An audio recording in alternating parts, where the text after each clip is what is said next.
Nathan Matthews claimed it was an accident, that he hadn't meant to kill his stepsister. Shauna Hoare, who was pregnant at the time, insisted she had nothing to do with it. But the jury did not believe them.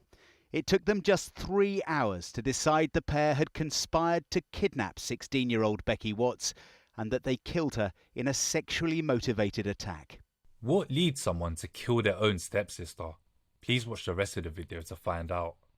Today's video will be about the tragic case of Becky Watts. Becky was a 16-year-old girl from Bristol, England. Known for her shy but kind-hearted nature, Becky had her own struggles growing up, including low self-esteem and anxiety. She was incredibly close to her father, Darren Galsworthy, and his wife Angie, who had raised her like her own. However, her family life was more complicated than it appeared. In February 2015, Becky went missing. On the morning of February the 19th, she was at home in the St George area of Bristol. By mid-morning, Becky's phone went silent and she hadn't been seen or heard from since. Her disappearance was out of character, sparking immediate concern. When her family realised she was missing, they raised the alarm. Becky's father and stepmother were desperate for answers, as were her friends and community. Over the following days, a massive search operation unfolded. Posters with Becky's picture were plastered around the city, and appeals flooded through social media. Despite the widespread efforts, the case took a dark turn. Just 10 days after she vanished, police made a grim discovery. Becky's dismembered remains were found in suitcases and boxes at a property in Barton Hill, Bristol.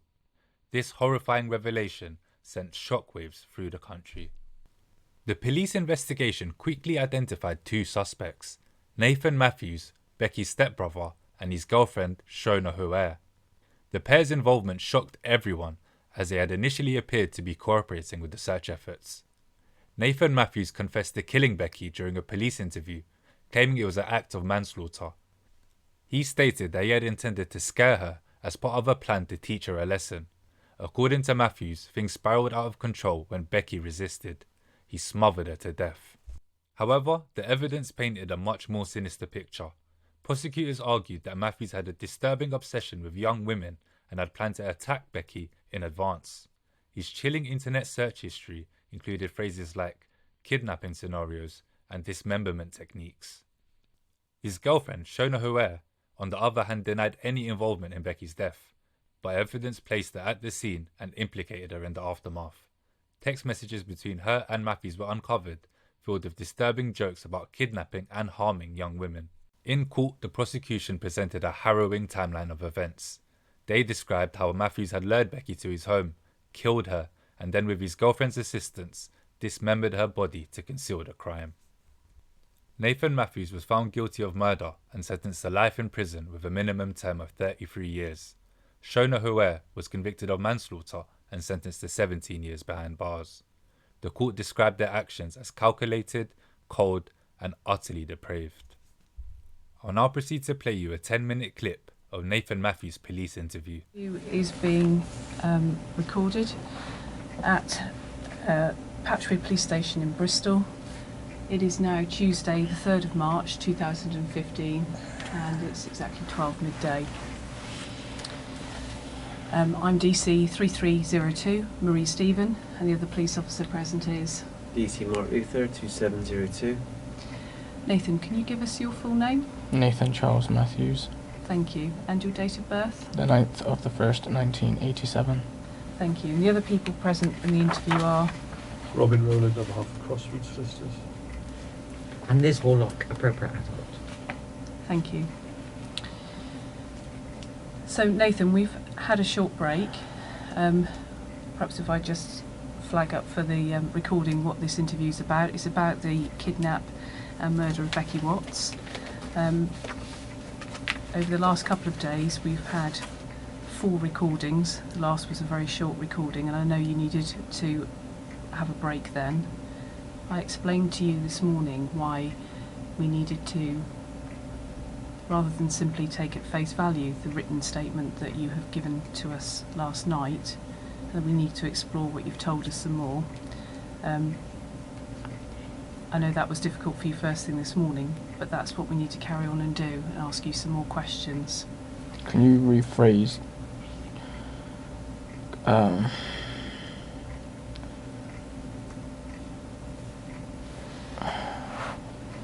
don't know what questions you need to ask, but obviously you said something about Shauna. Can you rephrase it? So you can include basically everybody in it and not use her name. Like,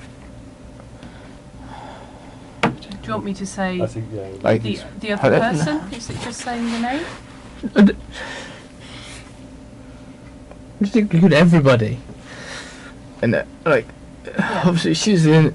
Obviously it will be included in it, but include everybody. Don't say her name. Okay. Okay. I'll do my best to avoid using that name where I can, Nathan, okay? I can't make promises, and what I would say to you is that I'm not going to be doing anything to deliberately wind you up or anything like that, okay? But we've obviously been here a long time, and if I make a slip up, it may well be because I'm tired and those things happen, okay? Can you tell me then, Nathan, because if we work through what you told us in this written statement, this idea that you You had... obviously used. I think you wanted more detail. Yeah. Was it? Yeah, I do.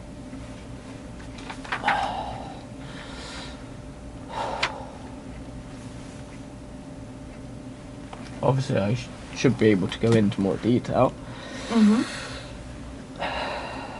the But- discussion we had before coming in, though? Huh? Remember the discussion we had before coming in?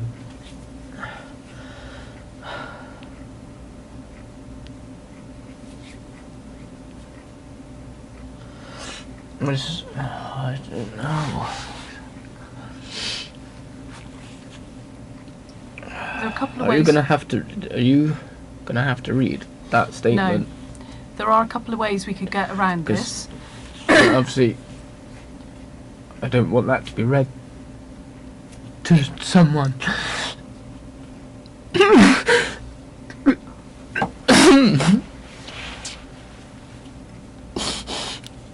I don't want to read this out in full again, Nathan, but what I wanted to do was get some more detail from you about things that you've said in it. So perhaps if I could pull out some things from what you've told us and ask you to expand on it, tell us a bit more.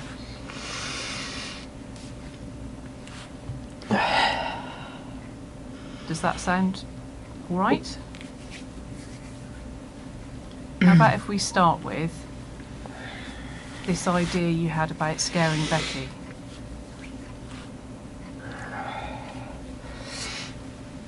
Tell me about how that started up then, how you got that idea. I don't know if it was on TV or something like that, but obviously I had a couple of dreams about. But I think at this point, I can't keep interrupting, but do you remember the discussions we had before you came into interview? And how you and I discussed you dealing with the interview?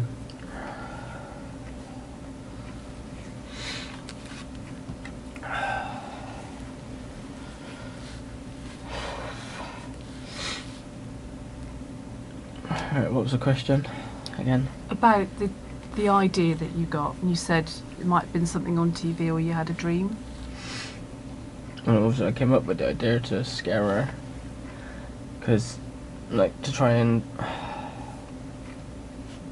basically make her more appreciative of life, so she'd be more appreciative for other people. She'd be, like, grateful that, you know, she wasn't harmed or anything like that, or, you know, because obviously she'd leave things out on the floor of my mum to trip over, and obviously would talk to her, like, so saying nasty comments and talk to her like dirt on the floor. And I thought if I was, you know, able to scare her, and obviously her not be harmed, and obviously be released. Obviously when she got back, she obviously would have been scared and more appreciative of things, as people are. Okay. So tell me what you thought you were going to do. What your plan was. So obviously stick her in the suitcase. Obviously, put tape around her mouth so she wouldn't make any noise.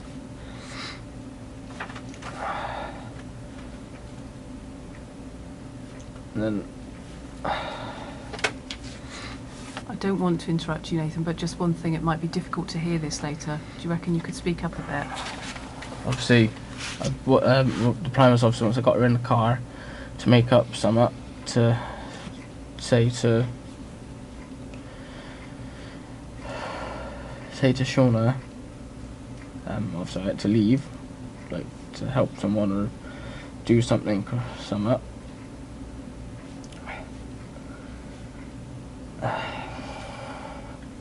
And obviously I was gonna I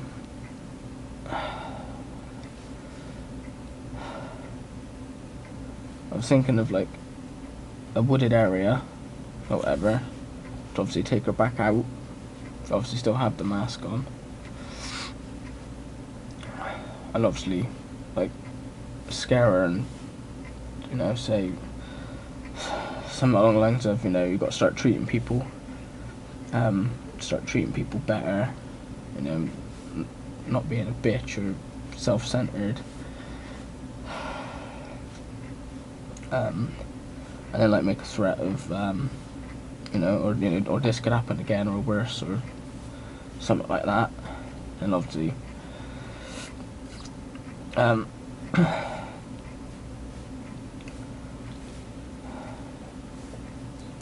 hadn't figured out exactly how to obviously walk away after without obviously, I don't know if she'd try and follow. I'm assuming she wouldn't have followed because out of fear we wouldn't want to follow someone who just obviously has done that, and obviously would have come back. Well, I would have obviously chucked away obviously everything first and then come back, and obviously would have acted as normal. That come back to my mum's, obviously acted as normal.